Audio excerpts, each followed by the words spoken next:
Because Milwaukie High School was a high school of diversity, I felt it was important to teach the students that men and women of all races have served and fought and sacrificed and died for our country, and it's important, very important for me to bring in veterans of color, and that was my goal, and I accomplished that, but it led to some amazing friendships.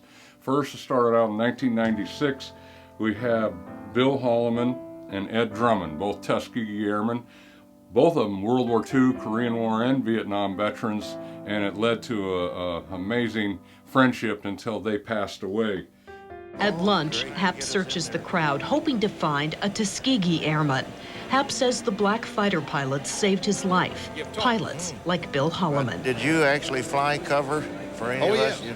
I was on the Berlin mission. They flew cover for us, but the thing that I regret is that they were segregated at that time, and we couldn't even socialize with them whatsoever. Well, we knocked down 3 of them. But that was then.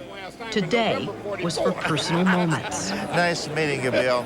Okay, Hap. God bless you. Okay, we'll be in touch. We've gone a long ways. Hold it. Yes, sir.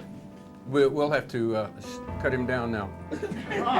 We've got 2 more coming in. This is a gift from Bill Holloman that he autographed and said to my dear friend, and basically thank you for allowing us to teach the young people today of the legacy of the Tuskegee Airmen. Brought in many veterans that were Tuskegee Airmen over the years and got very close to them, and my wife and I got very close to their wives. They were very, very appreciative and grateful that they were being allowed to tell their story, educate their story to the Tuskegee Airmen, not only the racism they went through for the right to serve, but serving overseas in World War II against Germany. When they get a chance to talk with veterans, they get a better understanding of freedom is not free. These young people will spend a great deal more time seeing that whatever it is that makes freedom happen continues. I was really impressed. One was Lieutenant Colonel Richard Macon, who was shot down and was a prisoner of war, and he was actually up at a firing squad getting ready to be executed before a German general stopped it because they wanted to interrogate him. And they took me up elevation to a fence, and they tried to stand me against the fence, and I couldn't stand. And each time they would turn me loose, I'd fall, or start to fall, and they would grab me and I'd be unconscious. And I don't know, but they wasted a lot of time like that trying to get me set up for execution. Finally, I decided that I would give them some assistance, get this thing over with.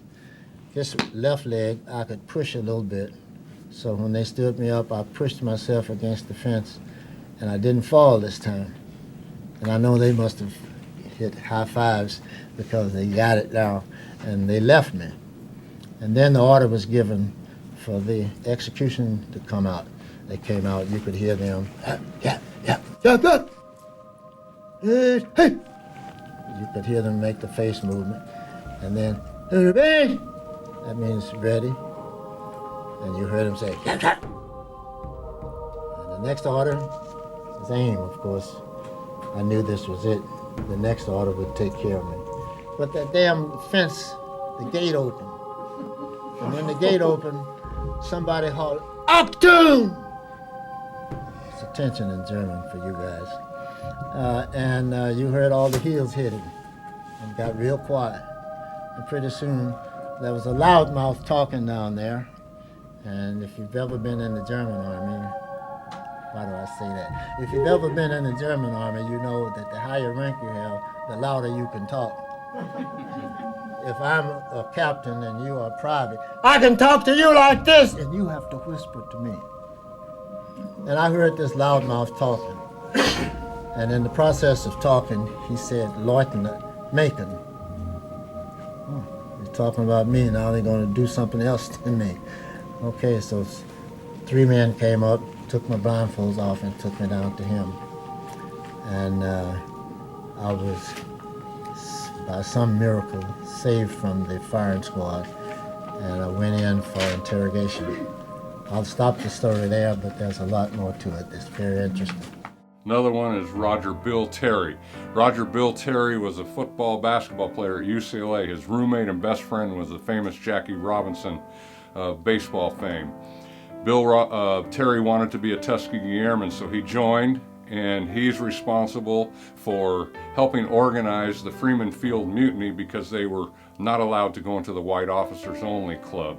He is the only one that was tried, convicted of treason, and was a convicted felon for 50 years until it was overturned by President Clinton and Congress in 1996.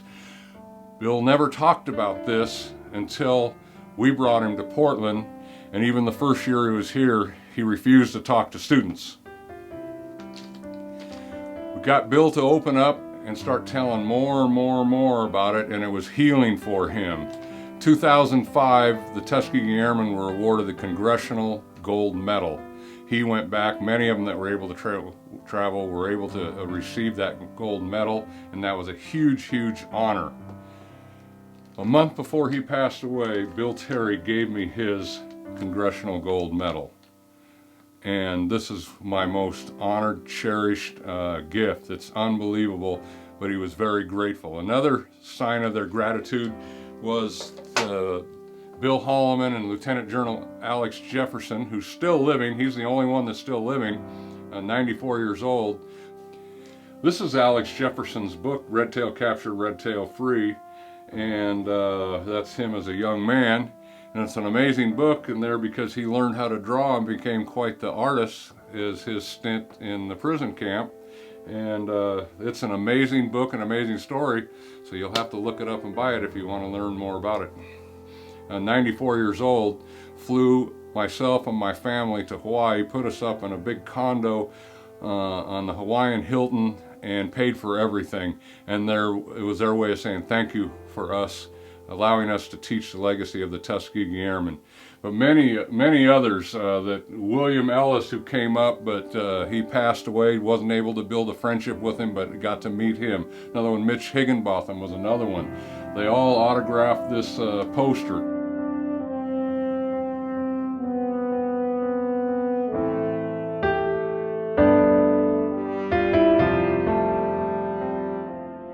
Of course, this is a hat from Bill Terry, the Tuskegee Airmen chapter of Los Angeles. Over here was Lieutenant Colonel Ed Drummond, which you saw the picture first, that he came every year.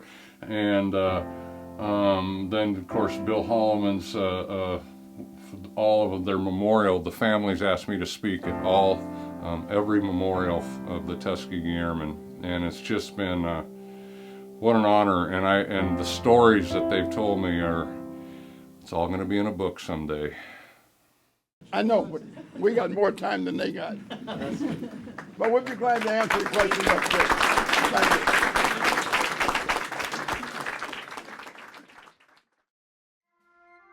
you. Looking Back with Buckles is a series of short stories with Ken Buckles. This web series is about past and present veteran friendships, awards, medals, and gifts Ken has received, as well as many other stories related to Living History Day and Remembering America's Heroes events.